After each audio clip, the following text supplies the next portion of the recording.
early voting has begun, as ABC News informed us, of course, across all 50 states. It started this weekend. We are now just 16 days to Election Day, 16 days to one of the most consequential elections in history, with early voting already in full swing. As of this weekend, all 50 states and Washington, D.C. have begun early or absentee voting, with the battleground state of North Carolina setting a new record Friday for its first day of early in-person voting. Both campaigns are crisscrossing all the key swing states, especially the battlegrounds of Wisconsin, Michigan, and Pennsylvania that could very well decide the election. Those so-called blue wall states had gone to Democrats in every presidential election since 1992, but they all went for Donald Trump in 2016 before flipping back to Joe Biden in 2020. So they flipped back in 2020, but why was that?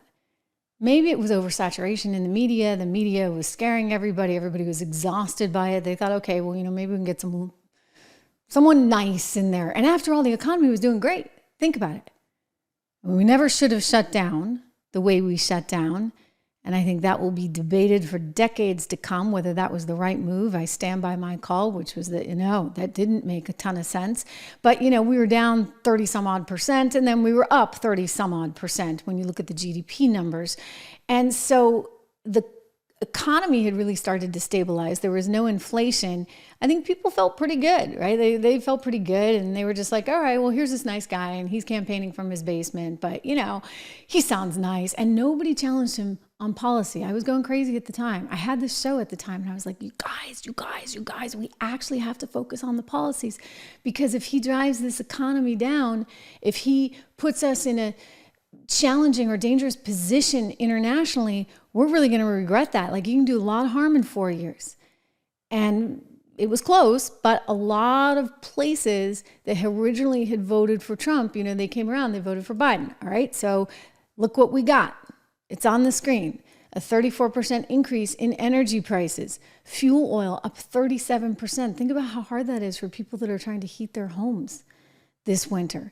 You've got grocery costs through the roof, up 22.1%, with eggs up nearly 70%, butter up 54.3%, breakfast cereal up 22%. I mean, I can't believe it. Like, I don't know how people do it. Like, this is crazy, crazy inflation. We've never seen anything like this, ladies and gentlemen. And yet the idea is somehow we're going to just have more of the same. I mean, that's what they're pitching. That's what they're pitching. So sure, early voting has begun. Now, where does that leave us? I actually think it's actually going to bode very well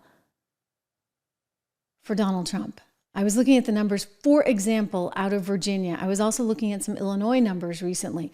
When you look at the number of ballots requested, you're seeing a huge surge in the number of red ballots requested vis-a-vis what we saw in 2020.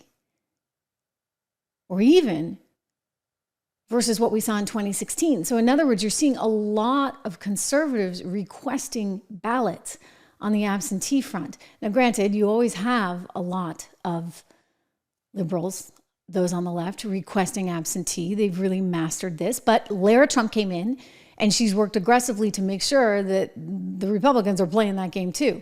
And so we see these numbers, and we're seeing that there are a lot of conservatives that are requesting these ballots. And I think that's very much part of the story. So yes, early voting has begun. It's underway. We're getting closer and closer and closer. And something major is about to happen. As CNN has explained, momentum. I think there are a lot of folks, such as myself, who think that Donald Trump's unpopularity is baked in. But here's the deal.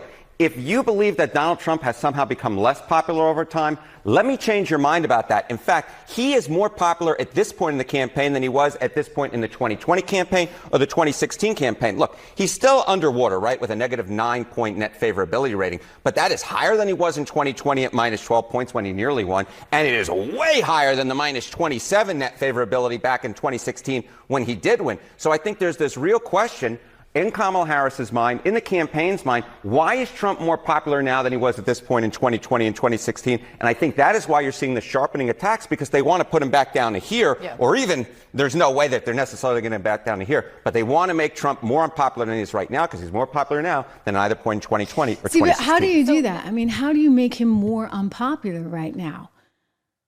I think the risk you run is she keeps looking more unpopular in the process.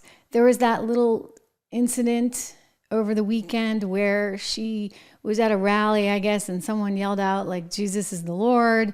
And she told him, you got the wrong rally. I mean, not exactly a great thing to say, considering that a large percentage of this country is actually very, very religious. She told him to go to the rally down the street. And then over the weekend, she tried to make up for it, I guess, by going to a big church service in Georgia. I mean, I think that she can't help herself. I mean, look, Trump can't help himself either, right? He's out there and he says some good stuff, and then, he says something that may get him in trouble. And so a lot of this, if you really think about it, is actually already baked in. And so what do you know? It comes back to policy. It comes back to inflation. It comes back to who's going to actually help my family most. And that's where she's really running into things.